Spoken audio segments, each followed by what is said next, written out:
What's up everybody, it's Ragnarok on Lightning Lloyd YouTube, and today I will be showing you how to make the props that were featured and made in our very own Black Ops 3 Zombies in Real Life Nerf series. And many of you people have seen what they look like and all, and today I'm here to show you how to make them and how to make your own for your own videos, or if you just want to keep them as a prop. Let's get into the video. Okay, so first we have up are the Ragnarok DG Tunes, and these are featured in the maps Der Eisendrache and Revelations. And of course what they do is you smash them on the ground to send zombies flying. You can place them on the ground to protect you from zombies, and you could also hit them with the metal things. And of course, this was in the second part of Black Ops 3 Zombies in Real Life. If you're wondering already, I actually had a voice record because the other recordings just weren't as good. But anyways, on how to build this is pretty simple. You just need a milk gallon. Once you get the milk gallon, you want to get some paper. Once you get paper, you want electrical tape or some type of tape like duct tape. Of course, you need duct tape. Then you need cardboard and some markers to color on the cardboard. Might as well get some crayons because that's what you're going to be using for the paper. And don't forget, 2 caps to a Snapple bottle. Now basically what I did was take the milk gallon, and the first thing that popped in my mind was to surround it with paper and make it stand out more. So basically you just want to surround it with paper, but first you want to do the decoration, then you want to tape it. Remember, no glue, just tape. And then of course on top I had the light blue. That's just a small effect. You guys could just cover it more with the same design that you did while surrounding it, like how I did with the lightning, or you could do whatever. Then of course with the cardboard pieces, I cut them into long rectangles, put them together in 4s, and duct taped them together, and I put a little design on them. As for the bottle caps, those are supposed to go on front. And what I did with those was that I crazy glued them on there. It is because tape wasn't really working, and they kept on kind of falling off. So I crazy glued them, but if crazy glue doesn't work, then choose both, tape and crazy glue. And simply for the handle, I use electrical tape.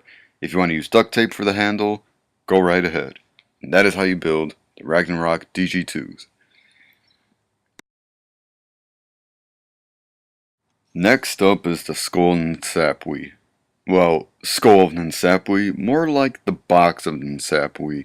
I've had a lot of trouble trying to make a skull, so I decided that I make a box. Well, it doesn't look that good, but, I mean, we're still going to show you how to build it. Of course, the Skull and Sapui is featured in Zetsubo no Shima, and I'm not so sure how you get it. I'm pretty sure you have to go and do the challenges, and you go down and you grab it. Basically, what it does is it instantly kills the zombies, or you can memorize them, or like hypnotize them, kind of. And basically, this was in the third part of Black Ops 3 Zombies in Real Life. Now it was pretty simple to make. All you really need is scissors and a lot of cardboard and kind of a lot of duct tape. Just like the Ragnarok DG Tunes, what I did with on top, you want to take at least 6 flat pieces and kind of shape them around with a box. You may have to do this with 2 pieces at a time and then do the other 2 and the other 2 and just stick them all together like I did. On top is just something customizable I put. Because his head was just flat, so I decided to put more cardboard pieces on top to make his head stand out more. As for the sad face and the eyes, those were also customizable. You could put circles, squares, triangles, whatever you want. I just came up with anything creative that came up in my mind. And that is how you build the Skull and Sapui. Just use a lot of duct tape and you should be kinda good. It might not look the best, but it's the best I have. Okay, so this one is a bonus. Basically, this was the costume used in the 5th part of Black Ops 3 Zombies in Real Life, and this was to resemble the boss round in Gorod Krovi. Not so sure what those things are called, but they zap you and everything. And what I did was take a gigantic box, and I cut in like a part where you could see through. It was kind of bad, and I punched in 2 square holes on each side so the person could put their hand in. That was extremely horrible. Now, it was horrible because it was hard. You had to hold it up from the bottom, it was hard to walk in, and it didn't really fit us as well, but it was the best we got. But if you want to make yourself this costume for whatever reason, it's the most easiest one to do. Just cut in a place to see through and punch in 2 holes on each side.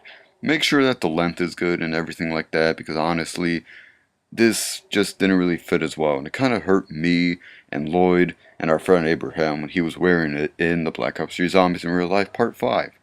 But in other words, yeah, this is how you make it.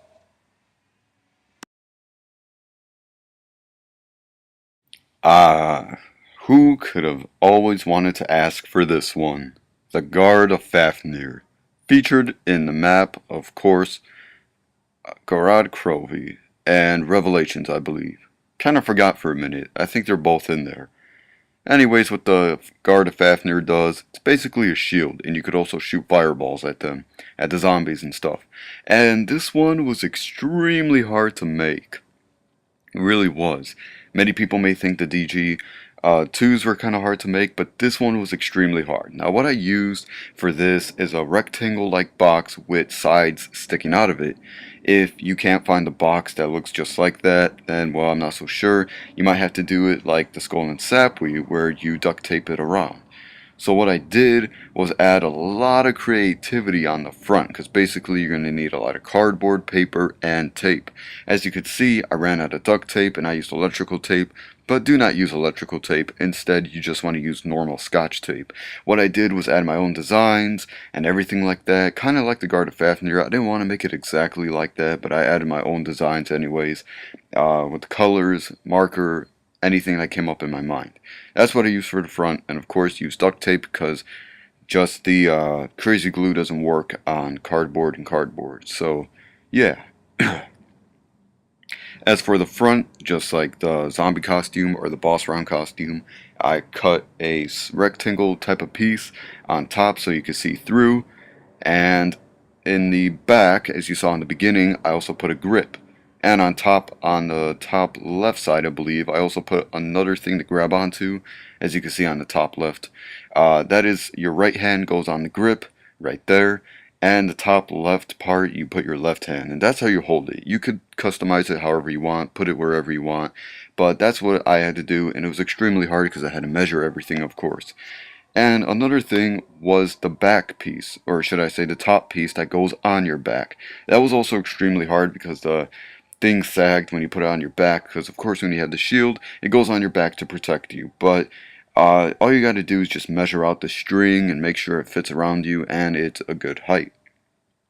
And that is basically how you build the Guard of Fafnir. As you see, I'm using more electrical tape, but you just want to use normal duct tape. Or Scotch tape. Whatever you prefer, but I prefer duct tape more.